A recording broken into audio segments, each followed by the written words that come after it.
Buenos días, mis queridos hermanos y hermanas.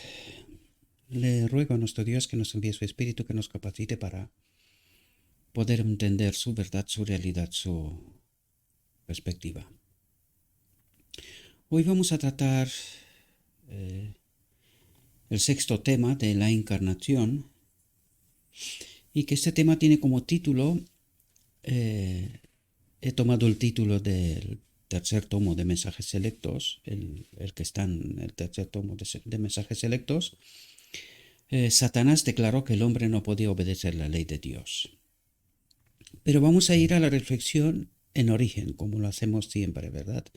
Porque necesitamos entender todo el contexto, y aparte de esto, no querremos que nadie nos diga que estamos cogiendo las cosas fuera del contexto, aunque podríamos tratar el texto del Mensajes Selectos tal como está en origen, porque es así como está, es una parte de todo el mensaje.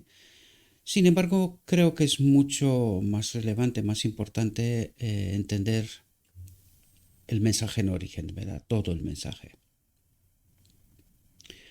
Y el mensaje en origen tiene este título: La naturaleza divino-humana de Cristo.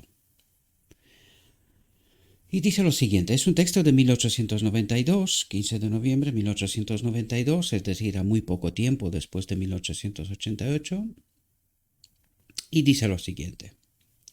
Dice, el Redentor del mundo pasó por el suelo donde Adán cayó por desobedecer la ley expresa de Jehová. Y el Hijo unigénito de Dios vino a nuestro mundo como hombre. Y aquí vamos a ver esta relación entre qué es la naturaleza divina de Cristo y la naturaleza humana, ¿verdad? Aquí necesitamos entender desde el principio. Es algo que nosotros no comprendemos, por eso hay rechazo en muchas ocasiones y me doy cuenta de esta realidad, ¿verdad? Pero nosotros no logramos entender que Adán tenía dos naturalezas, o mejor dicho, una naturaleza compuesta de dos naturalezas en realidad, la naturaleza divina y la naturaleza humana, barro más espíritu de Dios, soplo de vida, ¿verdad? Por lo tanto, el segundo Adán tenía estas mismas naturalezas de origen de Adán. Adán perdió la gloria de Dios, es decir, esta naturaleza divina, que viene siendo el Espíritu de Dios, ¿verdad? Pues perdió la naturaleza divina cuando se separó de Dios, cuando pecó. Sin embargo, el hombre Cristo Jesús vino como hombre. Por eso nos está recalcando, y lo vais a ver en esta reflexión, porque esto es lo que trata de explicarnos, la naturaleza divino y humana de Cristo, ¿verdad?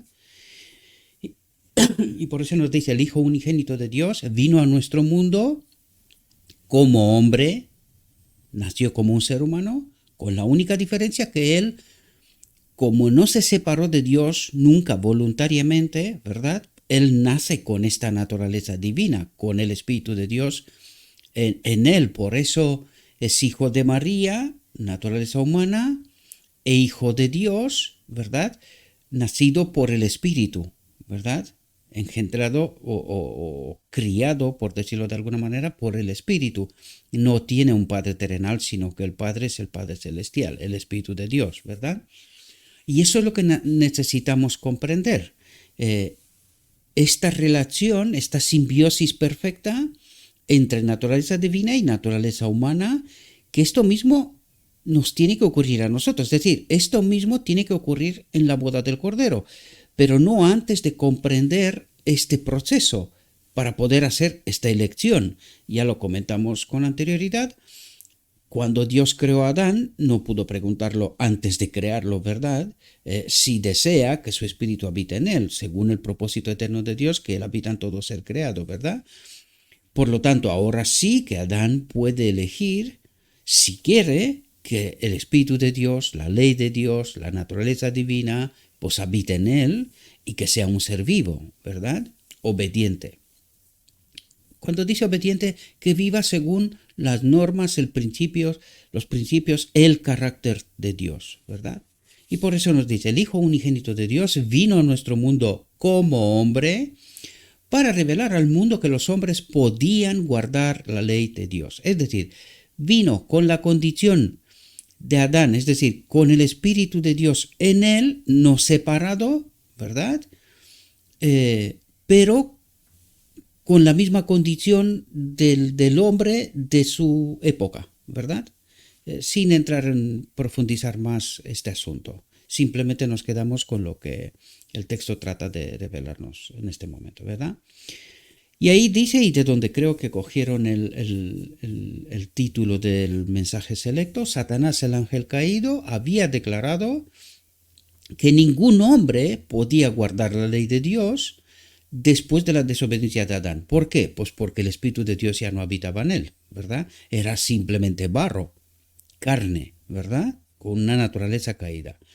Y de este modo, el enemigo, al separar a Adán de esta naturaleza divina y Adán ya no vivir en armonía con el carácter de Dios, pues dice, se apoderó de toda la raza bajo su control. Es decir, nos separamos de Dios y automáticamente entramos bajo el dominio del enemigo, ¿verdad? Dice, el Hijo de Dios se puso en lugar del pecador, del hombre separado de Dios, ¿verdad? En lugar del pecador. Y pasó por el suelo donde Adán cayó y soportó la tentación en el desierto, que fue 100 veces más fuerte de lo que fue o será jamás para la raza humana. ¿Por qué nos dice esto? Necesitamos entender de dónde viene Cristo, ¿verdad? Y desgraciadamente nosotros no tenemos esta capacidad. Se nos habla del reino de Dios, pero nosotros no sabemos en realidad. Dice que la mente no llega a comprender esta realidad de Dios, ¿verdad? Por lo tanto, teniendo en cuenta de dónde viene, Él soportó aquí, y es verdad que soportó más que ningún otro hombre, porque Él soportó a Adán cuando pecó, no le faltó de nada, ¿verdad? No le faltó comida, no tenía ninguna necesidad. Sin embargo, se separó voluntariamente de Dios. En este caso, Jesús, después de 40 días de ayuno, ¿verdad? Pues es tentado. Por esto nos dice también que la tentación fue 100 veces más fuerte de lo que fue o será jamás para la raza humana, porque nadie es capaz de aguantar 40 días de ayuno, ¿verdad? Jesús resistió a las tentaciones de Satanás de la misma manera que toda alma tentada puede resistir. Y aquí es una clave que hemos comentado, un principio, un mecanismo que es sumamente importante, remitiéndose al registro inspirado y diciendo, escrito está, resistió a las tentaciones de Satanás con escrito está. No se salió de este marco, ¿verdad? Y es un modelo y un ejemplo para nosotros también. Por esto es tan importante comprender la verdad y hacer una elección en verdad que no sea contaminada, ¿verdad? Aunque el enemigo ha tratado de contaminar todo. Ha manoseado textos en el Espíritu Profecía, por ejemplo, el libro de Evangelismo está lleno, pero también en otras partes. Las Biblias, sobre todo las nuevas, están corrompidas de textos modificados. En fin, Satanás trata de engañarnos por todos los medios posibles, con el único propósito de que no entendamos la verdad y que nuestra elección, primero, que no entendamos cuál es la elección que tenemos que hacer, lo segundo, al no entender los principios y mecanismos correctos, elegir mal, ¿verdad? Si no somos santificados en toda la verdad, por lo tanto, nuestra elección no puede ser más que contaminada, ¿verdad? Esto pasa que es que aquí me doy cuenta que en la reflexión anterior, que en esta reflexión también he traído el texto en el contexto que corresponde, ¿verdad? Me doy cuenta que cuando estamos hablando del hombre Jesús, el problema que tiene la humanidad es tremendo. En el tiempo de los judíos no creyeron que era el Hijo de Dios, sino que era un simple ser humano. Hoy estamos diciendo que era un ser humano en el cual habitaba el Espíritu de Dios, ¿verdad? La plenitud de la divinidad, y nosotros creemos que Él era un Dios en naturaleza. Un error tremendo, ¿verdad? Por eso nos cuesta tanto comprender al hombre Cristo Jesús, por eso nuestras decisiones son contaminadas, por esto tenemos doctrinas y principios que no corresponden con el Evangelio, ¿verdad? En fin, el Hijo de Dios se puso en lugar del pecador y pasó por el suelo donde Adán cayó y soportó la tentación en el desierto, que fue 100 veces más fuerte de lo que fue o será jamás para la raza humana. Jesús resistió las tentaciones de Satanás de la misma manera que toda alma tentada puede resistir, remitiéndose al registro inspirado y diciendo, escrito está. Este es el ejemplo para nosotros y por eso necesitamos entender lo escrito está. Cristo venció las tentaciones de Satanás como hombre. Lo recalca 1,000 veces. Yo lo dije en alguna ocasión, bueno, el sábado pasado se lo dije a mis hermanos en la iglesia. Mirad, todo el cristianismo desconoce a este Cristo. Creen en un otro Cristo, un Cristo Dios. Y Él es Dios, pero no en naturaleza, queridos. Por eso yo les pregunto, ¿quién murió en la cruz? Precisamente para que se den cuenta, ¿quién murió en la cruz? ¿Quién pagó el precio por el pecado? ¿Verdad? Entonces, claro, si no contestamos correctamente a esta pregunta, entonces no sabemos quién es Jesús, no sabemos cuándo se pagó el precio por el pecado en realidad, y por eso tenemos un problema de fondo grave o gravísimo, diría yo, ¿verdad? Cristo venció las tentaciones de Satanás como hombre. Todo hombre puede vencer como Cristo venció, y por eso nosotros no creemos esta realidad. Nosotros no la creemos, no creemos que es posible. Por eso hemos llegado a estas fatídicas conclusiones, algunos, de que pecamos hasta que Cristo viene, ¿verdad? Dice, se humilló por nosotros. Cuando dice se humilló por nosotros, ¿qué quiere decir? Se rebajó de ser uno igual a Dios y se hizo uno igual al hombre, ¿verdad? Se hizo hombre. Fue tentado en todo como nosotros, redimió el vergonzoso fracaso y la caída de Adán y fue vencedor, dando así testimonio a todos los mundos no caídos. Es decir, todos los mundos no caídos tratan de entender la gran controversia, ¿verdad? Y cómo se manifiesta Dios, a pesar de estar unidos a la naturaleza divina, ¿verdad? Recuerden que durante la eternidad vamos a descubrir quién es nuestro Dios. Por eso dice, dando así testimonio a todos los mundos no caídos y a la humanidad caída, de que el hombre puede guardar los mandamientos de Dios mediante el poder divino, el Espíritu Santo, el Espíritu de Dios, ¿verdad? Ese es el gran problema que nosotros no logramos entender y por eso nos han salido estas doctrinas, de la Trinidad, mediante el poder divino que le fue concedido desde el cielo. Y eso es lo que necesitamos entender. El hombre fue creado por Cristo, ¿verdad? El gran arquitecto hizo el plan, Cristo fue la mano que obró de barro al hombre y sopló en el espíritu. Y por eso en Cristo nos encontramos con el Padre también. No puede ser la solución que nos la da ahora es la solución eterna. No es válida solo para el hombre, sino para todos los seres creados. Si entendemos el propósito eterno de Dios, que Él habita en todos los seres creados, por lo tanto, la solución para el hombre no puede ser la otra que más que la solución desde el principio, desde la eternidad. Por lo tanto, a través de Cristo nos encontramos con el Padre. Y esto es lo que trata de hacer en la boda del Cordero, en el día de la expiación y al final del día de la expiación con la boda del Cordero. Que a través de Cristo, en este caso, esta naturaleza de la cual Cristo se vacía, nos la da a nosotros, que es el Espíritu de Dios, ¿verdad? Y a través de Cristo nos unimos con el Padre de nuevo, ¿verdad? Se cumple el propósito de Dios, ¿verdad? Dice, Jesús, el Hijo de Dios, se humilló por nosotros, soportó la tentación por nosotros, venció en nuestro favor, para mostrarnos cómo podemos vencer. Y esto es una clave que el cristianismo no ha logrado comprender. Todavía debate que nosotros podemos, hemos de obedecer la ley por nosotros mismos, otros dicen no podemos, pero ¿qué nos falta? Entender el propósito eterno de Dios. ¿Cuál es la solución de Dios para con el hombre? Y es esta naturaleza divina de la cual Cristo se despoja, es el precio por el pecado, pero también la solución de Dios para con nosotros. Esta naturaleza divina que Adán perdió en Edén, hemos de estar unidos a ella. Y esta es la obra que hizo Cristo. En Pentecostés nos envió esta naturaleza divina, que es el Espíritu Santo, ¿verdad? Este es el lenguaje de la Biblia, del Espíritu Profecía, el lenguaje del cielo, y por eso estamos invitados a profundizar para poder entender esta profunda realidad.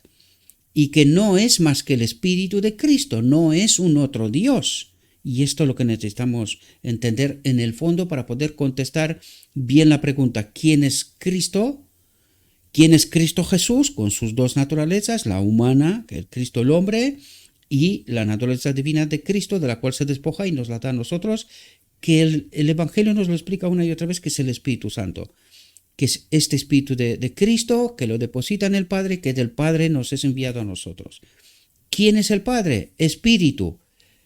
¿Qué es el Espíritu Santo? En esta reflexión también descubriremos o trataremos de entender un pasito más de qué nos habla, ¿verdad? Y eso es lo que trato de explicaros a vosotros, que ya sé que es sorprendente, yo lo comprendo perfectamente, pero lo único que necesitamos es ser mentes abiertas y ceñirnos a lo que está escrito. Yo trato de ayudar, ¿verdad? No tenéis que creerme a mí, ni os invito a esto. Simplemente trato de explicar para que podamos entender de qué trata de hablarnos Dios, ¿verdad? Redimió, sí, Jesús el Hijo de Dios se humilló por nosotros, soportó la tentación por nosotros, venció en nuestro favor para mostrarnos cómo podemos vencer. De este modo ha unido sus intereses, el propósito eterno de Dios, con la humanidad por los lazos más estrechos y ha dado la seguridad positiva de que no seremos tentados más allá de lo que podamos, pues con la tentación hará una vía de escape. Y con la presencia del Espíritu nosotros es esta solución, ¿verdad? Es la solución de salir, vivir como vivió Cristo, ¿verdad? En realidad, de salir de los engaños.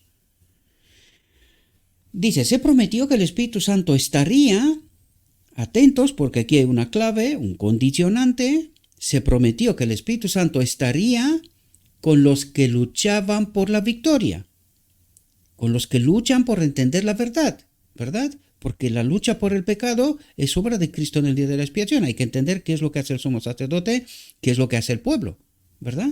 Dice, en demostración de toda la fuerza, dotando a la gente humana de poderes sobrenaturales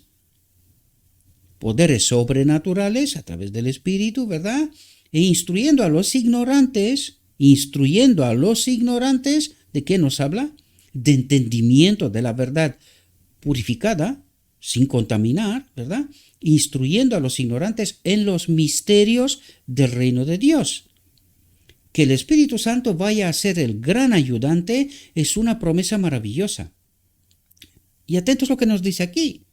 ¿De qué nos habría servido que el Hijo unigénito de Dios se humillara, soportara las tentaciones del astuto enemigo y luchara con él durante toda su vida en la tierra y muriera el justo por el injusto para que la humanidad no pereciera? Si el Espíritu no hubiera sido dado como agente regenerador y de trabajo constante para ser efectivo en nuestro caso, en mi caso, en tu caso, lo que había sido realizado por el Redentor del mundo. Es decir, ¿de qué me sirve que viene Cristo y me demuestra que la ley puede ser obedecida si este Espíritu Santo no actúa también en mí? ¿De qué me serviría? Pues por eso Cristo es el modelo. Nos explicó cómo podemos estar de nuevo unidos a la naturaleza divina, al Espíritu Santo, ¿verdad? Dice, el Espíritu Santo impartido permitió a sus discípulos, los apóstoles, oponerse firmemente a toda especie de idolatría y exaltar al Señor y solo a Él. ¿Quién sino Jesucristo? Cuando habla de Jesucristo, habla de las dos naturalezas, el hombre Cristo Jesús en el santuario, el Espíritu, el otro Consolador aquí, ¿verdad? ¿Quién sino Jesucristo, por su Espíritu, por esta naturaleza divina de la cual se vacía, se despoja, ¿verdad? Y poder divino, guió las plumas de los historiadores sagrados para que se presentara al mundo el precioso registro de los dichos y obras de Jesucristo. Dice el Espíritu Santo prometido, que enviaría después de ascender a su Padre, trabaja constantemente para llamar la atención sobre el gran sacrificio oficial en la cruz del Calvario y para desplegar al mundo el amor de Dios al hombre, y para abrir al alma condenada las cosas preciosas de las Escrituras, y para abrir a las mentes oscurecidas los brillantes rayos del sol de justicia, las verdades que como el oro hacen que sus corazones ardan dentro de ellos con la inteligencia despierta de las verdades de la eternidad. Y esta es la obra del Espíritu Santo. Revelarnos las Escrituras. Por eso os hablo yo del patrón del camino de Emaús, en donde Cristo mismo, mientras estaba en la tierra, les revela a los discípulos toda la Escritura y se quedan maravillados. Pues ¿cuál es la obra del Espíritu Santo? Pues descontaminar la verdad, los malos entendimientos, los contaminantes que el enemigo ha introducido en medio de nosotros, ¿verdad? Y es precisamente la obra del día de la expiación, santificación, purificación, ¿verdad? Del pueblo de Dios. Dice, ¿quién sino el Espíritu Santo presenta ante la mente la norma moral de la rectitud y convence del pecado y produce la tristeza piadosa que obra el arrepentimiento que no necesita ser arrepentido e inspira el ejercicio de la fe en aquel que es el único que puede salvar de todo pecado? ¿El Espíritu Santo apunta a quién? A Cristo, como no puede ser de otra manera, ¿verdad? ¿Quién sino el Espíritu Santo puede obrar con las mentes humanas para transformar el carácter retirando los afectos de las cosas que son temporales, perecederas, e imbuye el alma con un ferviente deseo presentando la herencia inmortal, la sustancia eterna que es imperecedera, y recrea, refina y santifica a los agentes humanos para que lleguen a ser miembros de la familia real, hijos del Rey Celestial? Y esta es la obra de Cristo a través del Espíritu en el día de la expiación. Porque cuando entran en el lugar santísimo, entra el sumo sacerdote, son dos personas.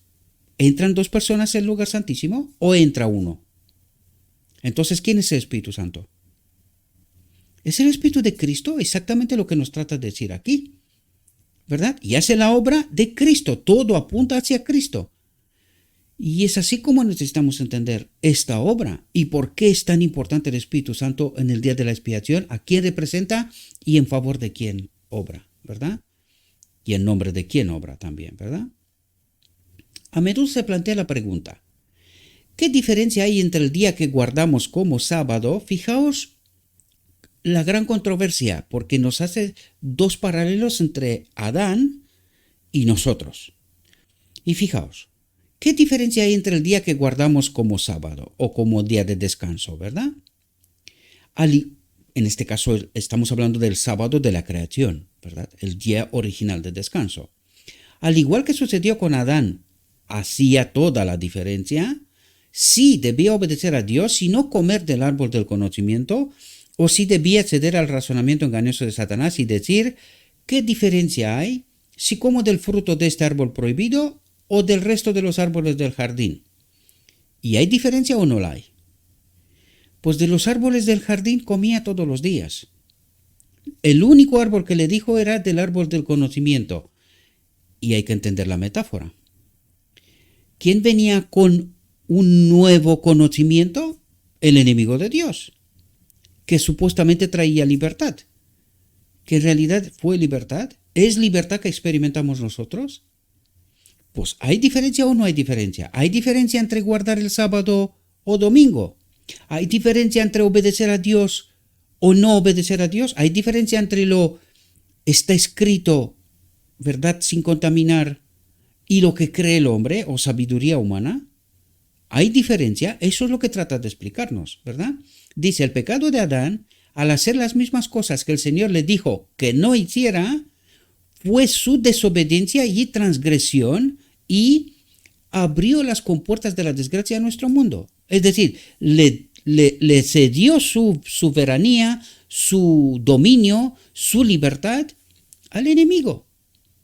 Y se separó de Dios porque desconfió de Dios, ¿verdad? De esto se trata. Dice, la vida de Cristo debe meditarse cuidadosamente y estudiarse constantemente con el deseo de comprender la razón por la que tuvo que venir. ¿Por qué razón tuvo que venir Cristo? ¿Verdad? Dice, solo podemos llegar a nuestras conclusiones escudriñando las Escrituras. Por eso es tan importante entender la verdad sin contaminar, porque necesitamos contestar a preguntas fundamentales, ¿verdad? ¿Por qué razón tuvo que venir Cristo? ¿Verdad? Como Cristo nos ha ordenado que hagamos, pues dice que ellas dan testimonio de mí, la palabra de Dios, ¿verdad? Dice, podemos encontrar escudriñando la palabra, que es Cristo mismo, ¿verdad? Las virtudes de la obediencia en contraste con la pecaminosidad de la desobediencia.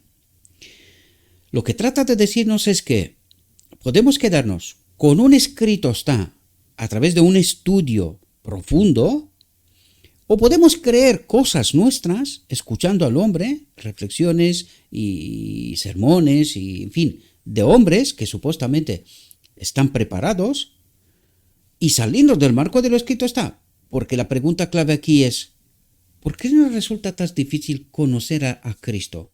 ¿Por qué nos cuesta tanto entender cómo podemos obedecer a Dios? ¿Y cómo hemos llegado a estas conclusiones de que pecamos hasta que Cristo viene, que no podemos y cosas por estilo? ¿Por qué no escudriñamos por nosotros mismos? Porque al mismo tiempo, al escudriñar, no nos llenamos del Espíritu, que es la clave, que nos da discernimiento para poder entender la verdad. Esto es lo que trata de conducirnos Dios para poder entender estos principios y mecanismos que son tan importantes para poder entender qué propósito tiene el día de la expiación, qué es lo que ha de ocurrir ahí, cómo nos restaura Dios, porque estamos ya a días del final de la historia de este mundo y creo que estamos peor que nunca. Y hay una clave para esto. ¿Por qué está pasando esto? Es verdad que también hay un remanente. No lo pongamos todo en plano negativo, pero la gran mayoría está fatal. ¿Cómo está el mundo? ¿Cómo está la iglesia? ¿Cómo está todo? ¿Verdad? Sin embargo, hay un remanente. Esto está claro. Y también lo veremos enseguida también, este asunto, ¿no? Dice, como por la desobediencia de un solo hombre muchos fueron hechos pecadores, así por la obediencia de uno solo muchos serán hechos justos. ¿Pero cuándo? Cuando han escudriñado la palabra y han encontrado las virtudes de la obediencia en contraste con la pecaminosidad de la desobediencia, ¿verdad? ¿Qué lo hizo Adán lo que fue después? Porque Dios lo creó con una naturaleza que obedecía por naturaleza, sin esfuerzo. Sin embargo, cuando desconfió de Dios, pues cayó de esta obediencia y se encuentra en la desobediencia. Y necesitamos entender, ¿y cómo podemos volver al estado inicial a ser restaurados? Necesitamos entender este proceso, necesitamos hacer elecciones, porque Adán en Edén, por esto fue puesto a prueba, para hacer una demostración, para glorificar a Dios, ¿verdad? ¿Y cuál era esta elección? Pues esto necesitamos comprender nosotros, a través de la verdad, sin contaminar, ¿verdad? Dice, el jardín del Edén, con su sucia mancha de desobediencia, debe estudiarse cuidadosamente y compararse con el jardín de Getsemaní. Fijaos el contraste. Hay que estudiar el jardín del Edén y hay que estudiar el jardín de Getsemaní. Aquí hay dos paralelas que se tienen que entender en profundidad. Dice, donde el Redentor del mundo sufrió una agonía sobrehumana cuando los pecados de todo el mundo cayeron sobre él. Es decir, en el jardín de Getsemaní, lo que en el fondo Cristo dice, Padre, no me quiero separar de ti. Pero esto era inevitable. Ayer mismo, en un estudio bíblico que estoy haciendo con alguien, le estaba explicando, la clave del éxito de Cristo fue que fue unido a la naturaleza divina. Pero en la cruz, la naturaleza divina tenía que separarse de él. Nosotros, cuando tenemos la naturaleza divina, no morimos, vivimos eternamente. Es esta conexión con el árbol de la vida, ¿verdad? Pues en el Getsemaní, Cristo le pide al Padre que no se quiere separar, ¿verdad? Y lo pide 3 veces, que eso es lo que nos trata de explicar. Él no se quiere separar de él. Sin embargo, tampoco desobedece. Dice, Padre, hágase tu voluntad, ¿verdad? Y fijaos, dice, escucha la oración del Hijo unigénito de Dios. Padre mío, si es posible, pase de mí esta copa. ¿Qué copa? Separarse. No se trata del pecado, sino se trata de la separación de Dios, ¿verdad? Él no se quería separar del Padre. Nunca había experimentado esta condición, ¿verdad? Pase de mí esta copa, pero no como yo quiero, sino como tú quieres. Traten de entender el contexto para que podáis entender de qué habla en el fondo. Dice, y la segunda vez oró diciendo, oh Padre mío, si esta copa no pasa de mí, si no la bebo, hágase tu voluntad. Y la tercera vez oró diciendo las mismas palabras. Atentos a lo que nos dice aquí porque nos revela de qué estaba hablando Jesús. Dice, fue aquí donde la misteriosa copa tembló en las manos del Hijo de Dios. Y dice, ¿secará el sudor sangriento de su agonizante semblante y dejará que el hombre se vaya? Es decir, ¿no lo salvará? ¿No se iba a la cruz? ¿Verdad? El lamento, la miseria, la ruina de un mundo perdido se despliegan ante él con su horrible imagen. Y estando en agonía oraba aún más intensamente y su sudor era como grandes gotas de sangre que caían a la tierra y se le apareció un ángel del cielo fortaleciéndole, ¿verdad? Dándole confianza, ¿verdad? No te preocupes, aunque te separes del Padre, porque eso es lo que dice la cruz, Padre, ¿por qué me has desamparado? ¿Por qué te has separado de mí? ¿Verdad?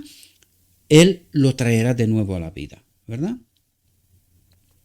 Dice, el conflicto ha terminado. Jesús consiente en honrar a su Padre haciendo su voluntad y soportando su maldición. ¿Cuál es la maldición? Estar separado de Dios, ¿verdad? Dice, soportando su maldición, consecuencia de la transgresión del hombre.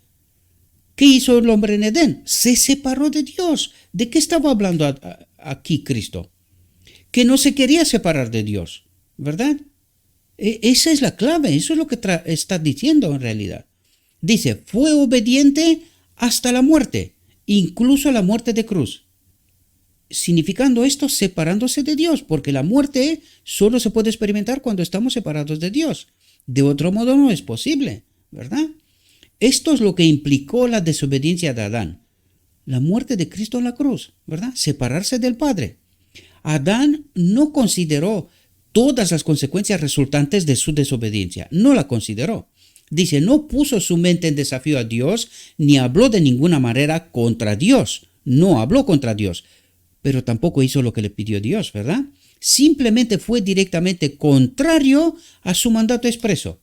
Y eso es lo que nos pasa a nosotros, porque mucha gente piensa, dice, no, pero si yo estoy en la iglesia. Claro, pero estamos santificados en toda la verdad. ¿Entendemos cuál es la voluntad expresa de Dios? Y no puede ser que esta voluntad expresa de Dios termine diciendo no podemos o pecamos hasta que Cristo viene. Aquí algo falla, ¿verdad? Algo falla. Y esto es lo que está tratando de explicarnos. ¿Qué es lo que falla? ¿Qué nos falla? ¿Verdad? ¿Y cuántos hoy están haciendo lo mismo? Y su culpa es de mucha magnitud porque tienen el ejemplo de la experiencia de Adán en la desobediencia y sus terribles resultados para advertirles de las consecuencias de transgredir la ley. Una ley. ¿Cuál es esta ley? ¿De qué nos habló antes? De estar separados de Dios, de no estar unidos a esta naturaleza divina. De esto nos estuvo hablando antes, de la experiencia de Cristo en Getsemaní. Padre, no me quiero separar de ti. Y de esto nos habla aquí. Tenemos todo el Evangelio, tenemos el Espíritu de Profecía, lo tenemos todo. ¿Qué nos falta para poder elegir estar unidos con la naturaleza divina? La verdad sin contaminar. Esto es lo que nos falta. Un entendimiento profundo de la palabra de Cristo, ¿verdad? Dice, así que tienen una luz clara sobre este tema y ninguna excusa para actuación al negar y desobedecer la autoridad de Dios. Y es decir, cuando nosotros creemos otra cosa que no es lo escrito está, en realidad es una negación de Dios. Y nosotros creemos que vamos a ser salvos y Dios nos advierte una y otra vez, no obedecéis. Yo os he dejado por escrito todas las experiencias, os he enviado a Cristo, el modelo, os ha dado ejemplo. Y seguís desobedeciendo, seguís sin entender. ¿Cómo podéis elegir estar unidos a la naturaleza divina cuando no tenéis la fe de Jesús? La verdad no está en vosotros, ¿verdad? Porque Jesús, imaginémonos, ¿podría Jesús decir, Padre, no puedo obedecer? El Espíritu Santo está también a nuestra disposición. ¿Podría Jesús decir, peco hasta el final del tiempo? Es que no puede, hay una contradicción flagrante en esto. ¿Y por qué no entendemos esta realidad? Porque creemos que Cristo era un Dios en naturaleza, que Él pudo hacerlo, pero nosotros no. ¿Estamos en desobediencia? ¿Estamos en una negación de Dios cuando nos envió al ejemplo para demostrarnos ¿Cómo podemos vivir en esta obediencia? ¿Cómo podemos estar unidos a su naturaleza divina, a su espíritu?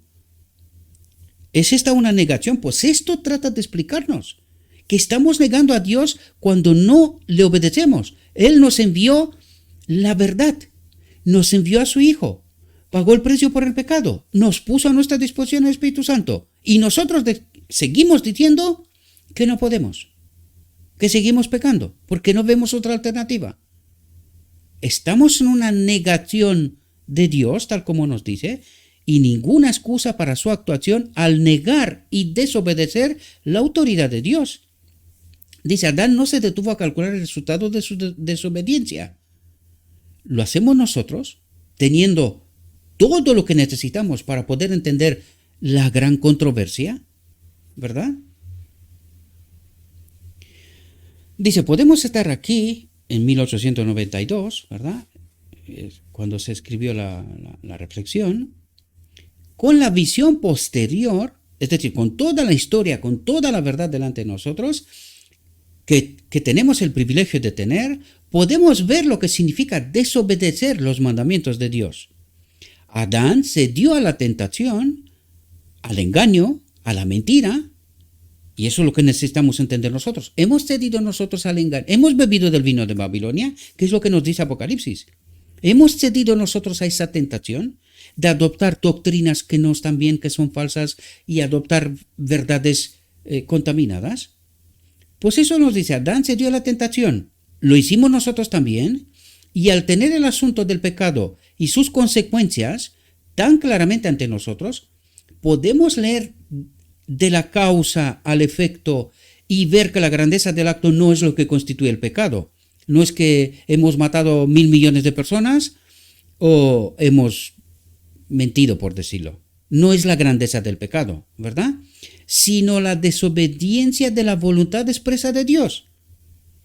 Esto es lo que hace el pecado. Nos separa de Dios en realidad, porque al desobedecer, al desconfiar de Dios, porque nos pone por escrito cuál es el camino a seguir, a través de la palabra, a través del modelo, y nosotros seguimos todavía creyendo los engaños del enemigo, ¿verdad? Esto es lo que trata de explicarnos. Sino la desobediencia de la voluntad expresa de Dios, que es una negación virtual de Dios, rechazando las leyes de su gobierno. ¿Entendéis la sutileza del asunto? Entonces, ¿entendéis cómo deberíamos de entender la verdad como si no hay un mañana? Y esto es lo que necesitamos. Esto es la obra que ocurre en el día de la expiación, queridos. Piensen en los pioneros. ¿Qué hicieron? ¿Qué obra hicieron los pioneros? Porque fijaos, llegaron a 1888, ¿en qué condición? Habían alcanzado algún tipo de santidad, algún tipo de cosas. ¿Qué nos dice el relato inspirado? ¿Qué nos cuenta la historia? Lo único que habían hecho es purificar la verdad, asentar las doctrinas correctas, purificar todo lo que se construyó durante la Edad Oscura, por decirlo de alguna manera, ¿verdad? O la Edad Media, la Edad Oscura, mejor dicho, ¿no? Después de los apóstoles. Purificaron la verdad, esto fue lo único que hicieron. ¿Qué nos toca a nosotros hacer? ¿Qué significa esta santificación, purificación del pueblo de Dios en el día de la expiación? ¿Descontaminar la doctrina? Las mentiras y los engaños y los entendimientos que Satanás puso en medio de nosotros. De esto se trata. Y esto es lo que necesitamos entender, ¿verdad? Porque una vez que tengo la verdad, ¿elijo hacer contrario a la voluntad de Dios? No, pero si no tengo la verdad, ¿cuál es la decisión? ¿Por qué tengo la doctrina de la Trinidad? Por dar este ejemplo, aunque sé que os aburrís, pero créame, esta es la única doctrina que es de vino de Babilonia, que esta iglesia ha bebido de ella. Es la única, ¿verdad? Luego hay muchos entendimientos y errores y tal, esto es otra cuestión, pero como doctrina, esta es la única que viene directamente de Babilonia, del vino de Babilonia. ¿Y por qué creemos esto? ¿Porque sabemos la verdad tal cual?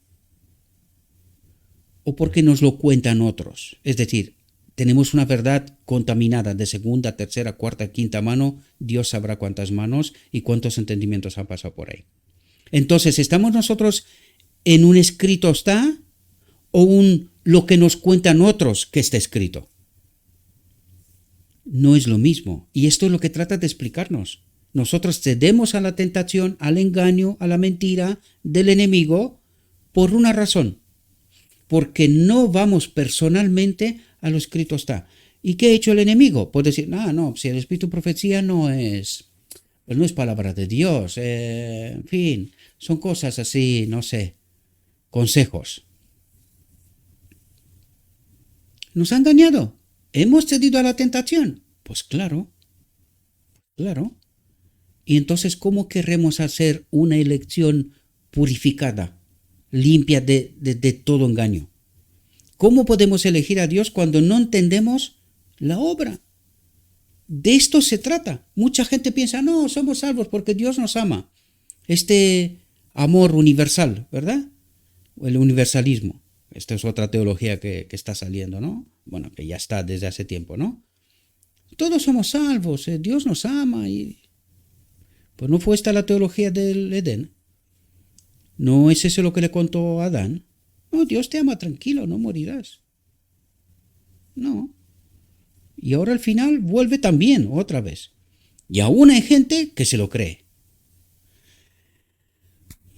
Y queremos ser salvos. Y no nos hacemos la pregunta, ¿por qué solo un remanente pequeño al final del tiempo? Hagamos preguntas profundas, queridos, y busquemos respuestas si no queremos permanecer aquí, ¿verdad?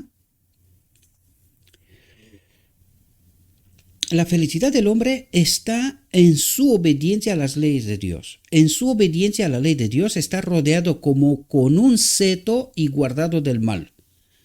Y esto quiere decir que cuando estamos conectados con esta naturaleza divina, como lo fue Cristo, porque por eso es el modelo, esto es lo que nos quiere enseñar, ¿verdad? Cuando dice, no soy yo el que hace estas obras, sino el Padre que habita en mí, ¿verdad? Pues eso es lo que trata de decir así, aquí, en su obediencia a la ley de Dios, al Espíritu de Dios, a la presencia de Dios, en su templo, está rodeado como con un seto y guardado del mal.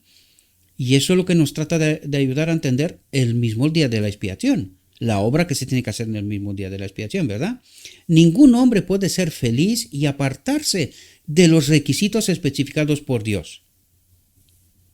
Ningún hombre puede ser feliz, puede tener espíritu y apartarse de los requisitos especificados por Dios y que están en su palabra, ¿verdad? Y establecer una norma propia que él decida que puede seguir con seguridad. Doctrinas y cosas que son flagrantemente contrarios al Evangelio, pero porque a alguien le cuenta en las orejas una y otra vez estos engaños, o verdades contaminadas si queréis decirlo, ¿verdad?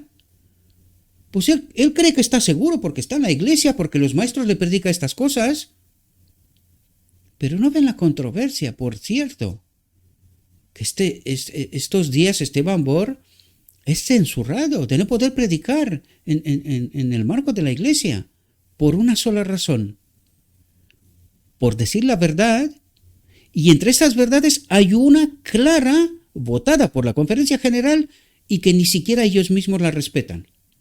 Por eso lo censuran, ¿verdad? ¿De verdad no vemos la culminación de la apostasía en medio de este pueblo? ¿De verdad no la vemos? ¿Dónde están los maestros, los supuestos defensores de la verdad, tal como proclaman? ¿Por qué no se dan cuenta que esto va? No se dan cuenta, sí se dan cuenta. ¿Por qué no dicen nada cuando ocurren estas cosas? Si además está votado en el marco de la Conferencia General, ¿verdad? Que la mujer no puede ser pastora. Pues porque Esteban Bor está diciendo claramente, lo que está votado es legal, al menos por ahora, y por esto lo censuran. ¿Y dónde están los maestros? ¿Por qué no defienden la verdad tal como proclaman que ellos son maestros, ellos tienen la verdad? No he escuchado nada en contra de esto. Y les toca de cerca. Cualquiera de ellos el día de mañana puede estar censurado, echado, marginalizado, ¿verdad? ¿Dónde están los atalayas? Necesitamos entender realidades y entender qué es lo que está pasando en medio del pueblo de Dios, ¿verdad?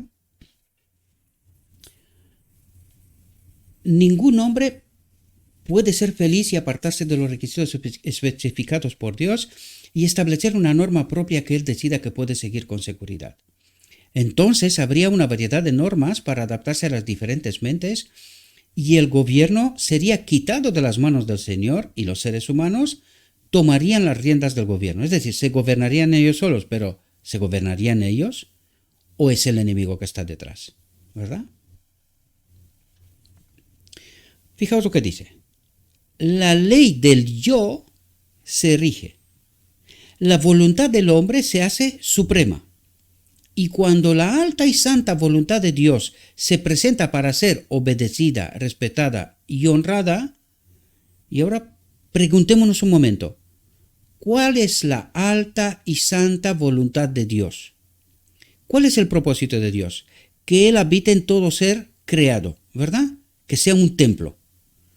Entonces dice, cuando la alta y santa voluntad de Dios se presenta para ser obedecida, respetada y honrada, es decir, estar unidos a Él, dice, la voluntad humana quiere su propio camino. ¿Qué es lo que quiere? Lo que prometió Satanás en Edén. Libertad total, ¿verdad? La voluntad humana quiere su propio camino. Esta libertad total, ¿verdad? Y elegir hasta dónde debe ir para hacer sus propios impulsos. Y hay controversia entre el agente humano y el divino. Lo que quiere decir es que el hombre permanece separado de Dios. ¿Por qué? Porque Dios no obra en injusticia.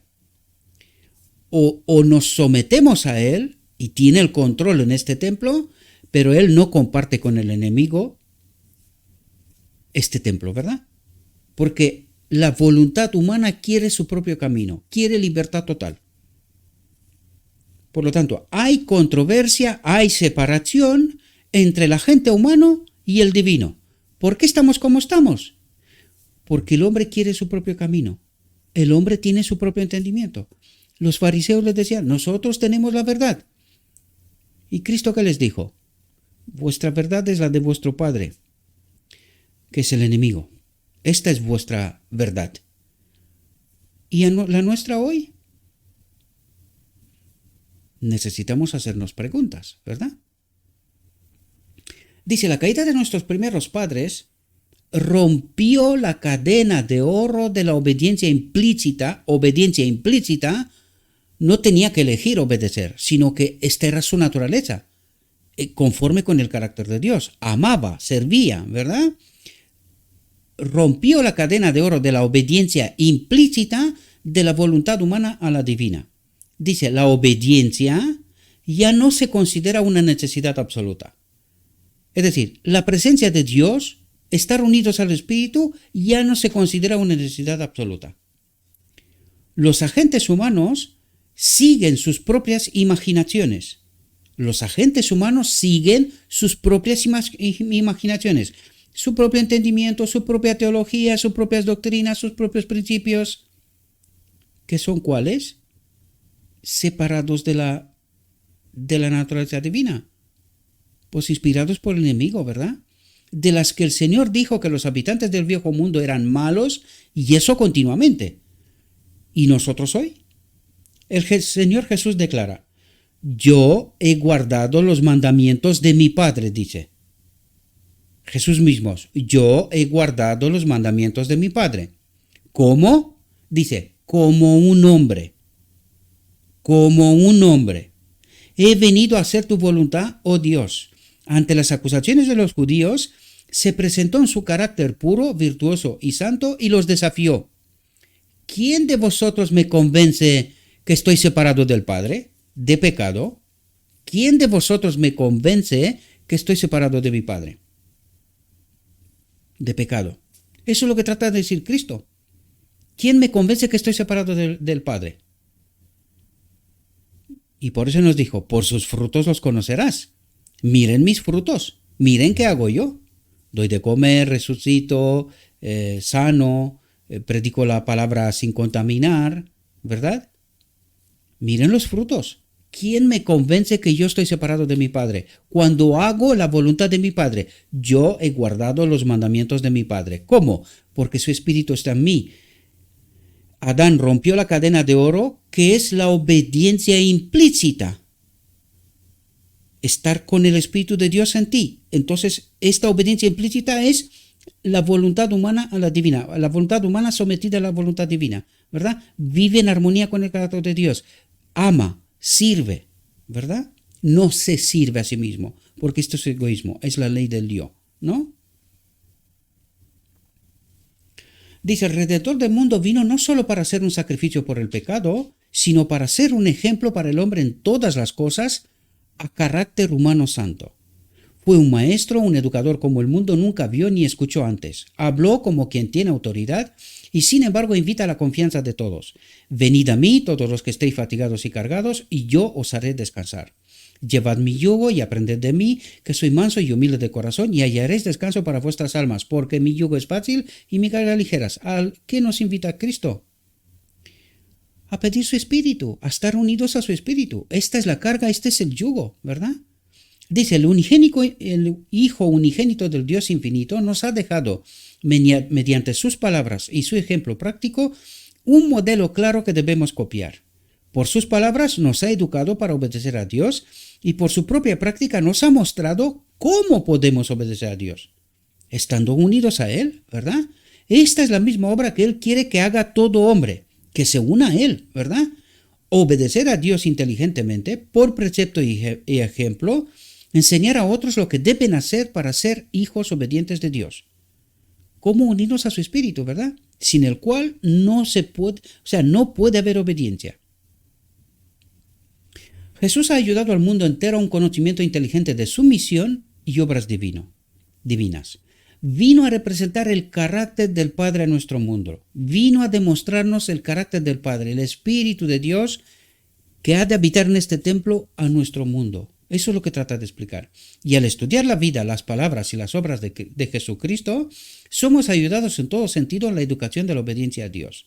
Y al copiar el ejemplo que nos ha dado, somos epístolas vivientes conocidas y leídas por todos los hombres. Somos las agencias humanas vivas para representar en carácter a Jesucristo ante el mundo. Cuando dice somos las agencias humanas vivas, ¿cómo podemos estar vivos? Cuando tenemos la presencia del Espíritu. De otro modo es imposible, ¿verdad? Cristo no solo dio reglas explícitas que muestran cómo podemos llegar a ser hijos obedientes, sino que nos mostró en su propia vida y carácter cómo hacer aquellas cosas que son correctas y aceptables para Dios. De modo que no hay excusa para que no hagamos aquellas cosas que son agradables a sus ojos. No hay excusa. Y nosotros nos atrevemos a decir, no podemos y pecamos hasta que Cristo viene. ¿Y qué es lo que estamos diciendo en el fondo? Que no vemos la solución de Dios, que no entendemos la obra de Cristo, no entendemos quién era Cristo, cómo obedeció Él. A pesar de que decimos que Él es nuestro modelo, pero ¿lo entendemos? ¿Y cómo hemos llegado a las conclusiones que la grandísima mayoría tiene, verdad? ¿Y cómo vivimos de la manera que vivimos? Porque solo hay que ver la iglesia, ¿no? Debemos estar siempre agradecidos de que Jesús nos haya demostrado con hechos reales que el hombre puede cumplir los mandamientos de Dios. Puede cumplir los mandamientos de Dios, contradiciendo la falsedad de Satanás de que el hombre no puede cumplirlos. ¿Y qué es lo que cree la iglesia hoy? ¿A Cristo o al enemigo? No podemos. Pecamos hasta que Cristo viene. ¿Esta es la teología de quién? Del enemigo. Él dijo esto. ¿Y qué dijo Cristo? Que el hombre puede cumplir. Entonces, ¿qué es lo que nos ocurre? ¿Qué no entendemos nosotros? La verdad sin contaminar. No conocemos al verdadero Cristo. Por eso os decía yo al principio, la grandísima mayoría del cristianismo no conocen a este Cristo. Conocen a un otro Cristo, a un falso Cristo, ¿verdad? Por eso no ven la solución de Dios. No comprenden, no están santificados en la palabra. El gran maestro vino a nuestro mundo para ponerse a la cabeza de la humanidad, para ponerse a la cabeza de la humanidad, como nuestro hermano mayor, ¿verdad? Y él es el segundo Adán, el rey de esta tierra, ¿verdad? Será en la boda del Cordero, él será el rey, se casa con esta tierra, será el rey de esta tierra y luego rey de toda la creación, ¿verdad? Para así, rey de reyes, ¿verdad? Para así elevar y santificar a la humanidad por su santa obediencia a todos los requisitos de Dios, mostrando que es posible obedecer todos los mandamientos de Dios. Él ha demostrado que es posible una obediencia de por vida. Por eso da al mundo hombres escogidos, representativos, como el Padre dio al Hijo, para que ejemplifiquen en su vida la vida de Jesucristo, estén unidos al Espíritu de Cristo, ¿verdad? Y de este modo vivir vidas en armonía con lo escrito está. De esto nos habla, queridos, ¿verdad? Vidas transformadas, reales. Dice, no necesitamos colocar la obediencia de Cristo por sí misma como algo para lo que estaba particularmente adaptado por su particular naturaleza divina, pues se presentó ante Dios como representante del hombre y fue tentado como sustituto y fiador del hombre, es decir, como un ser humano. Si Cristo tuviera un poder especial que no es privilegio del hombre, Satanás habría sacado provecho de este asunto. El mismo Satanás hubiese reclamado que es una falsedad, es un engaño, que Cristo no es un ser humano, por lo tanto no puede representar al ser humano. Sin embargo, a nosotros, ¿qué nos dice? No, Él es el Hijo de Dios, es Dios, ¿verdad? Él pudo porque Él es especial. Pues eso es lo que nos trata de ayudar a comprender, queridos. Cristo era uno como nosotros, ¿verdad?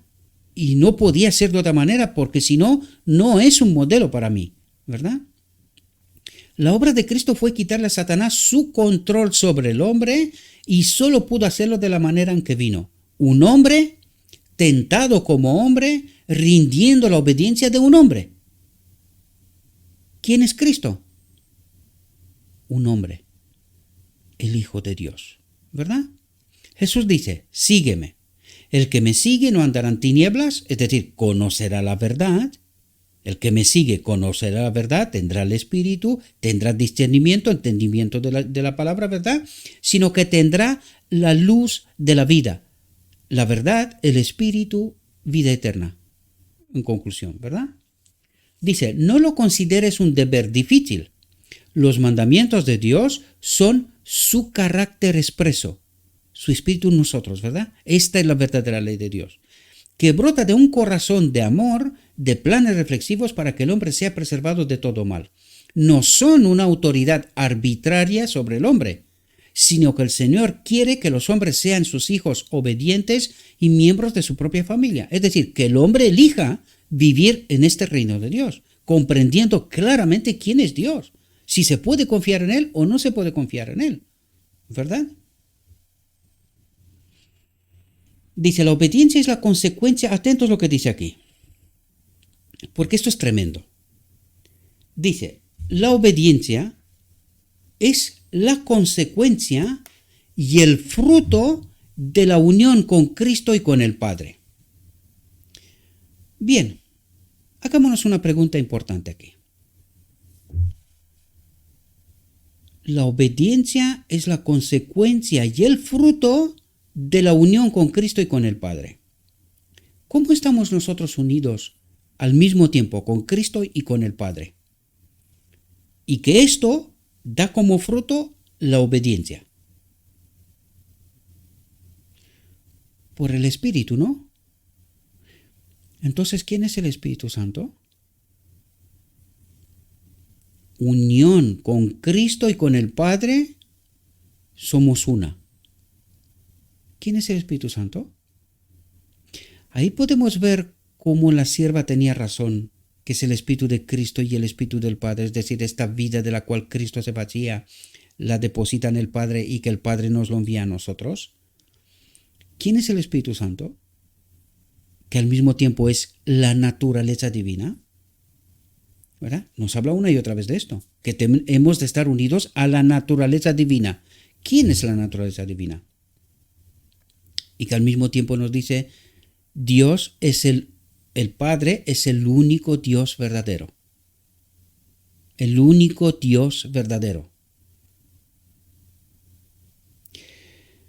Son textos que tenemos que reflexionar, mis queridos hermanos, porque el enemigo nos ha engañado. Nos ha engañado, por eso no logramos entender la realidad. Y sobre todo, porque nos ha dicho que no, que el espíritu de profecía no hay que tenerlo en cuenta, ¿verdad? ¿Y por qué andamos de un lado para otro con todo viento de doctrina? Porque desconocemos estas realidades, esta profundidad.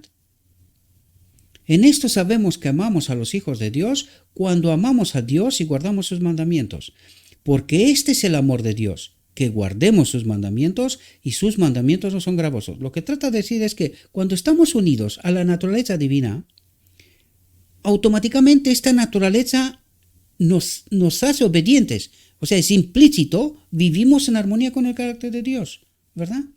Porque todo lo que ha nacido de Dios vence al mundo.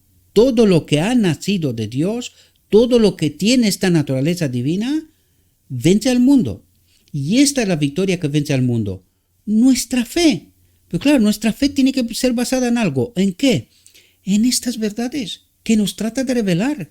Dios por eso nos manda estas verdades, porque necesitamos entender realidades para que forme esta fe que vence al mundo. Es decir, estar seguro que sé en quién creo, que sé quién es el Padre, sé quién si es Cristo, sé quién es el Espíritu Santo, porque me lo ha revelado Él. Así dice Jehová, aún escrito está, y no otras cosas, ¿verdad? Que me los cuentan otros.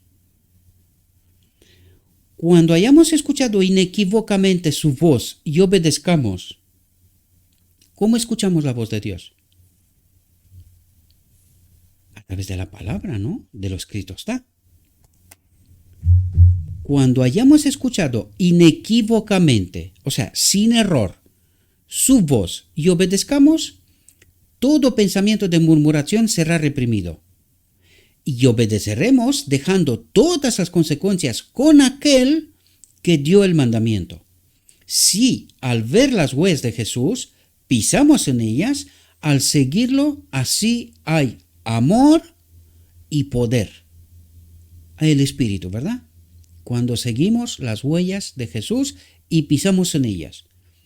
Por eso nos habla al final, los que tienen los mandamientos de Jesús, los mandamientos de Dios, perdón, los que guardan los mandamientos de Dios y tienen la fe de Jesús. ¿Y cuál era la fe de Jesús? Padre, no quiero separarme de ti. ¿No? ¿No era lo que pedían en Getsemaní? Pues esta es la fe de Jesús, entendiendo claramente que desconectados del Padre estamos muertos. Conectados con Él, vivimos en perfecta armonía con su carácter. De esto trata de ayudarnos a comprender en profundidad, ¿verdad? Dice, tened en cuenta que la superación y la obediencia de Cristo es la de un verdadero ser humano. Tened en cuenta que la superación y la obediencia de Cristo es la de un verdadero ser humano. En nuestras conclusiones, cometemos muchos errores a causa de nuestras opiniones erróneas sobre la naturaleza humana de nuestro Señor. Y por eso no entendemos el Evangelio, porque no sabemos quién era el hombre Cristo Jesús. No lo sabemos.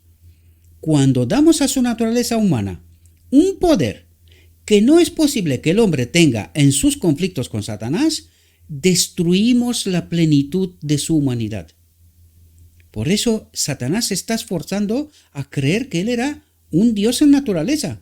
Y él pudo, pero nosotros no. Y nos está engañando, ¿verdad? Dice, su gracia imputada, su espíritu que nos lo da a nosotros, su vida de la cual se vacía y nos la da a nosotros, y su poder lo da a todos los que lo reciben por fe. Pero ¿cómo podemos recibir por fe si no entendemos la verdad? Si no entendemos la obra de Cristo real. ¿Tenemos esa fe de Jesús? ¿O tenemos una fe contaminada con verdades que nos cuentan otros y que no son estas? ¿Verdad? Por eso resulta tan raro cuando yo os presento lo escrito está y os ponéis las manos en la cabeza y decís, este tío está loco. Claro, loco de amor por Cristo, por la palabra, por el Evangelio. Por eso os he dicho que estudio como no hay un mañana, porque yo necesito entender estas realidades. Y por esto salgo y trato de ayudaros a entender estas realidades. Pero la buena mayoría de vosotros las rechazáis. ¿Por qué? Porque os cuentan otras historias. Esta es la realidad, ¿verdad? La obediencia de Cristo a su Padre fue la misma obediencia que se requiere del hombre. La obediencia de Cristo a su Padre fue la misma obediencia que se requiere del hombre. Y vuelvo a traeros de nuevo el texto que tanto se ha rechazado en la reflexión anterior, pero vamos a entender quién es el Espíritu Santo. Dice, a Jesús, quien se vació a sí mismo. ¿De qué se vació? De la naturaleza divina que tenía, ¿verdad? Quien se vació a sí mismo por la salvación de la humanidad perdida, se vació por la salvación de la humanidad perdida. Es decir, es el precio por el pecado, ¿verdad? La encarnación. Y luego como hombre, como un ser humano, le dice, le fue concedido abundantemente el Espíritu Santo. El Espíritu del Padre, ¿verdad? O esta naturaleza divina. Y necesitamos comprender esta realidad. Fijaos lo que dice. Fue del agrado del Padre que en Cristo habitara toda la plenitud y que en Él estemos cumplidos. Entonces, ¿quién es la plenitud de la divinidad? Le fue concedido abundantemente el Espíritu Santo. Y cuando tú te lees todo esto, tienes que hacerte una pregunta. Oye, ¿quién es el Espíritu Santo? Y la única conclusión a la cual puedes llegar con un razonamiento sano y lógico es lo que dijo la sierva. Son palabras de su propia boca. Cuando le preguntaron, oye, ¿quién es el Espíritu Santo? Es el Espíritu de Cristo que se vacía a sí mismo por la salvación de la humanidad perdida, es el precio por el pecado. Esta naturaleza divina solo se podía depositar, porque Dios no muere, ¿verdad? Solo se puede depositar. ¿De dónde vino? Cuando Cristo fue engendrado, del Padre, pues se deposita en el Padre, y por eso Cristo le pide al Padre que envíe el Espíritu Santo, el otro Consolador, esta vida de la cual Él se batía, para que nos la dé a nosotros, porque nosotros la habíamos perdido en Edén, ¿verdad? Entonces, ¿quién es el Espíritu Santo? Pues el Espíritu de Cristo que se vacía de Él, se deposita en el Padre y que el Padre nos lo envía a nosotros, ¿verdad? Pero no es un Dios en sí mismo. Ese es el problema, no logramos entender. Es la naturaleza divina, Espíritu de Dios. ¿Y qué es el Padre?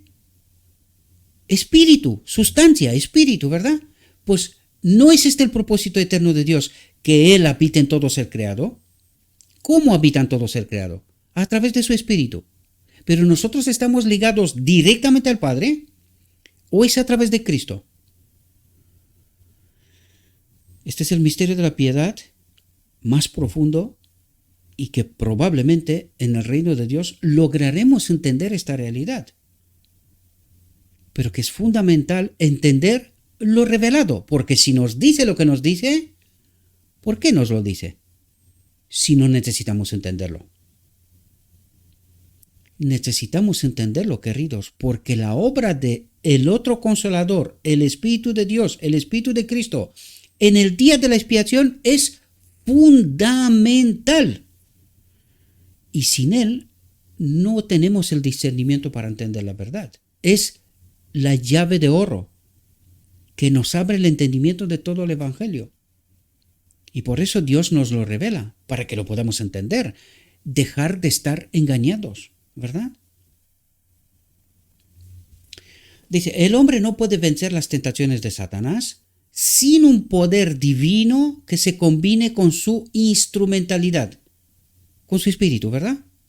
El hombre no puede vencer las tentaciones de Satanás sin un poder divino que se combine con su instrumentalidad. Y ahora debemos de hacernos la pregunta. ¿Por qué está tratando el enemigo de engañarnos una y otra vez contaminando la verdad? para no poder vencerlo, para no poder resistir las tentaciones de Satanás. Porque al estar engañados, estamos al mismo tiempo separados del Espíritu Divino, de la instrumentalidad, de cómo obra Dios, ¿verdad? De esta forma como obra Dios. ¿Y cómo obra Dios? Cuando estamos unidos a su Espíritu. ¿Por qué nos engaña el enemigo? Porque al estar engañados, estamos separados de Dios. Esta es la clave. Y esto es lo que necesitamos entender. ¿Por qué no somos vencedores? ¿Por qué no vemos victoria? ¿Por qué no podemos vencer el pecado? Porque estamos separados de la naturaleza divina, ¿verdad? Porque creemos verdades contaminadas. ¿Y cuál es el propósito del día de la expiación?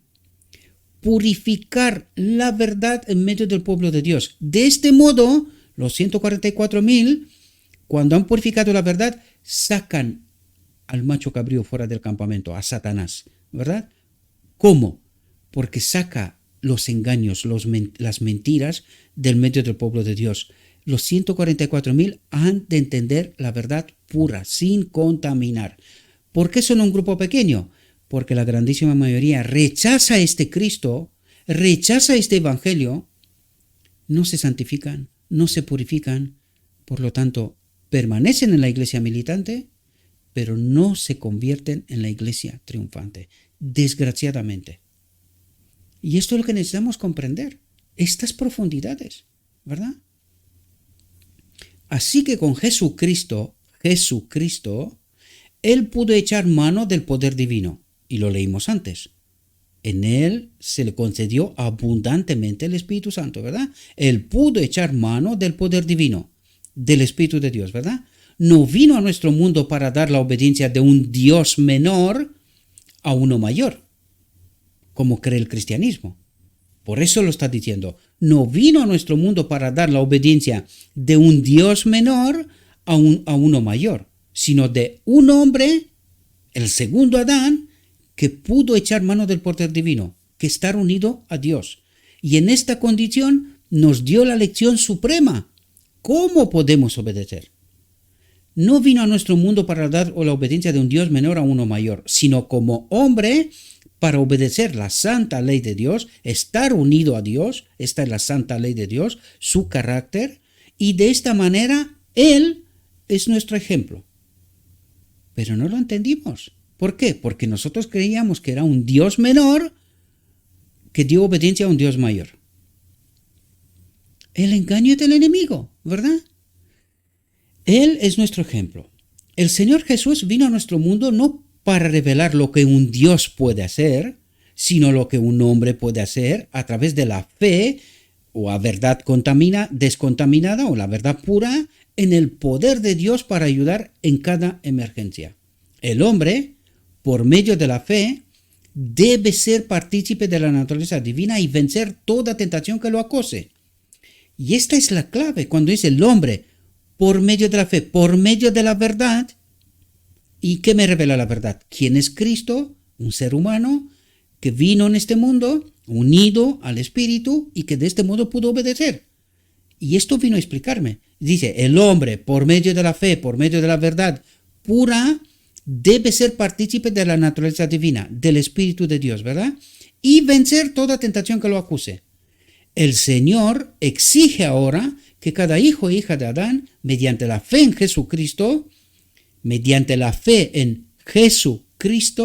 las dos naturalezas, ¿verdad?, le sirvan la naturaleza humana que ahora tenemos, ¿verdad? El Señor Jesús ha salvado el abismo que el pecado ha hecho. Ha salvado el abismo, esta separación de Dios que el pecado ha hecho, ¿verdad? Ha conectado la tierra con el cielo y al hombre finito con el Dios infinito.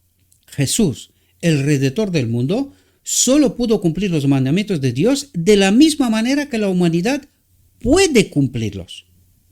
Si entiende la verdad, si se une al Espíritu de Dios, la naturaleza divina, ¿verdad? Por lo cual se nos ha dado promesas sumamente grandes y preciosas para que por ella seáis partícipes de la naturaleza divina. ¿Entendéis verdad sin contaminar? Por lo cual se nos han dado promesas sumamente grandes y preciosas. ¿Dónde están estas? En lo escrito está la palabra, ¿verdad? Para que por ellas a través de la verdad sin contaminar, nos llenamos del Espíritu, ¿verdad? Para que por ellas seáis partícipes de la naturaleza divina, nos llenemos del Espíritu, eso es lo que trata de decir, habiendo escapado de la corrupción que hay en el mundo por la concupiscencia, ¿verdad?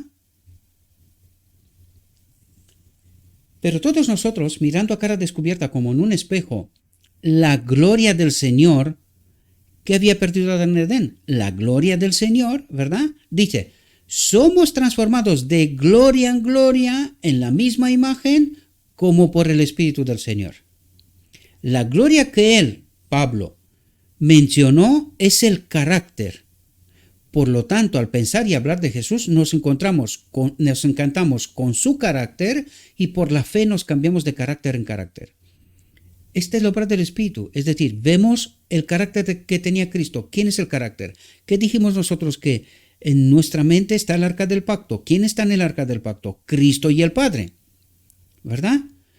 Y es la obra del Espíritu en nosotros. Pues de esto trata de explicarnos, ¿verdad? En este lenguaje del cielo, ¿verdad? Y renovaos en el espíritu de vuestra mente y revestíos del nuevo hombre, creado según Dios en la justicia y santidad verdadera. Vosotros sois la luz del mundo. Brille así vuestra luz delante de los hombres para que vean vuestras buenas obras y glorifiquen a vuestro Padre que está en los cielos. Debemos practicar el ejemplo de Cristo, teniendo en cuenta su condición de hijo y su humanidad. No fue Dios quien fue tentado en el desierto, ni un Dios que debía soportar la contradicción de los pecadores contra sí mismo. Fue la majestad del cielo la que se hizo hombre, uno como nosotros, y se sometió a nuestra naturaleza humana. ¿Verdad? No debemos servir a Dios como si no fuéramos humanos, sino que debemos servirle en la naturaleza que tenemos, que ha sido redimida por el Hijo de Dios. Mediante la justicia de Cristo nos presentaremos ante Dios perdonados y como si nunca hubiéramos pecado. Y esto quiere decir, es la obra del Espíritu Santo, ¿hasta dónde? Hasta la boda del Cordero, cuando ocurre que recibimos la plenitud del Espíritu en el decreto divino, ¿verdad? La aprobación de Dios, que somos completos en Cristo. Hay un carácter formado. Hemos entendido la verdad, hemos entendido la gran controversia y ahora sí elegimos que Dios ponga su ley, su Espíritu en nosotros. Queremos vivir así una eternidad con Él, ¿verdad? Confiamos plenamente en Él. Nunca ganaremos fuerza al considerar lo que podríamos hacer si fuéramos ángeles. Debemos acudir con fe a Jesucristo y mostrar nuestro amor a Dios mediante la obediencia a sus mandatos. Jesús fue tentado en todo como nosotros, pero sin pecado. Jesús dice, sígueme. Si alguno quiere venir en pos de mí, niéguese a sí mismo, tome su cruz y sígame. Jesús guía el camino. ¿Cómo guía Jesús el camino ahora? Por su Espíritu, ¿verdad? No esperes y continúes en la desobediencia, esperando que las circunstancias cambien y te faciliten la obediencia. Sigue adelante, pues conoces la voluntad de Dios. Al que venza le concederé que se siente conmigo en mi trono, así como yo he vencido y me he sentado con mi Padre en su trono. El cuarto mandamiento se nos da para que lo observemos. El mensaje del tercer ángel nos llega en forma de advertencias, súplicas y amenazas. Y el tercer ángel lo siguió diciendo a gran voz, si alguno adora a la bestia y a su imagen, y recibe su marca en la frente o en la mano, beberá del vino de la ira de Dios, que se derrama sin mezcla en el cáliz de su ira, y será atormentado con fuego y azufre en presencia de los santos ángeles y en presencia del Cordero. Dice, aquí está la paciencia de los santos. Aquí están los que guardan los mandamientos de Dios y la fe de Jesús. Y la fe de Jesús es la verdad sin contaminar, ¿verdad? La presencia del Espíritu de Dios en él. Esta es la verdad. El Espíritu de Dios es la verdad, ¿no? A Juan se le muestra que en estos últimos días un remanente estará guardando los mandamientos de Dios. ¿Dónde están? En una descripción que se da de los trabajos de Satanás se dice, y el dragón se enfureció contra la mujer y fue a hacer guerra contra el resto de la descendencia de ella, los que guardan los mandamientos de Dios y tienen el testimonio de Jesús. Y fijaos lo que dice aquí. ¿Quién es la iglesia de la Odisea? Nosotros. Porque todas las demás, en 1844, se quedaron fuera, se quedaron en la oscuridad, ¿verdad? ¿Quién es la Odisea? Nosotros. Fijaos lo que dice.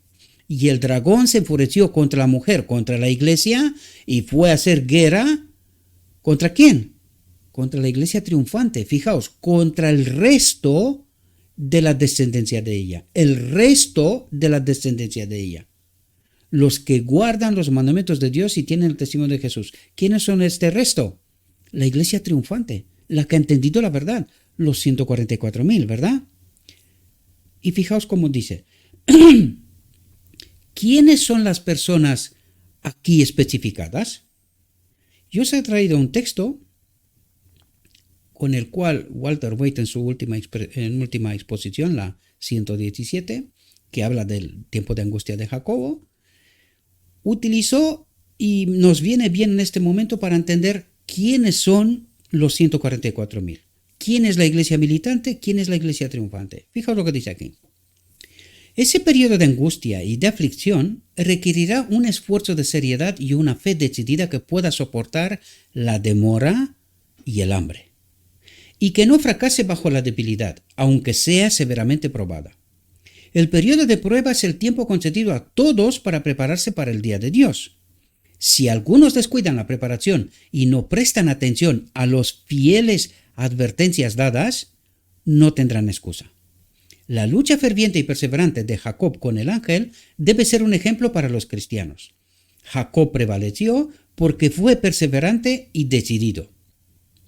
Todos los que desean la bendición de Dios, como lo hizo Jacob, y se aferran a las promesas como lo hizo él, y son tan serios y perseverantes como lo fue él, tendrán éxito como él lo tuvo.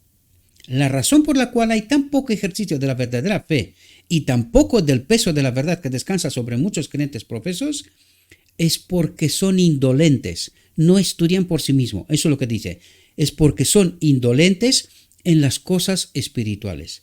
No están dispuestos a hacer esfuerzos, a negarse a sí mismos, a agonizar ante Dios, a orar larga y fervientemente por la bendición, por estar unidos al Espíritu, ¿verdad? Y por lo tanto no la obtienen. Esa fe que vivirá en el tiempo de la angustia debe ejercitarse diariamente ahora. Los que no se esfuerzan ahora por ejercer una fe perseverante no están preparados para ejercer esa fe que les permitirá resistir en el día de la angustia. ¿Qué es esa fe? Es esa verdad sin contaminar, que les permitirá resistir en el día de la angustia. En tiempos como estos, en donde escuchamos todo tipo de doctrinas contaminadas y verdades contaminadas, y uno ya no sabe ni qué creer. Pero si estás fundamentado en lo escrito está, tienes esa fe de Jesús, verdad sin contaminar, conectado con el Espíritu, resistirá en el día de la angustia. Espero, mis queridos hermanos, que esta reflexión os pueda ser de ayuda. Le ruego a nuestro Dios que nos envíe su Espíritu, que nos capacite para poder entender su verdad, su realidad, su perspectiva. Y que entendiendo la verdad, hagamos nuestra elección de fe, ¿verdad? Os deseo, mis queridos hermanos, que tengáis un próspero día y en todo lo que os he dicho, os lo he dicho en nombre de Cristo Jesús.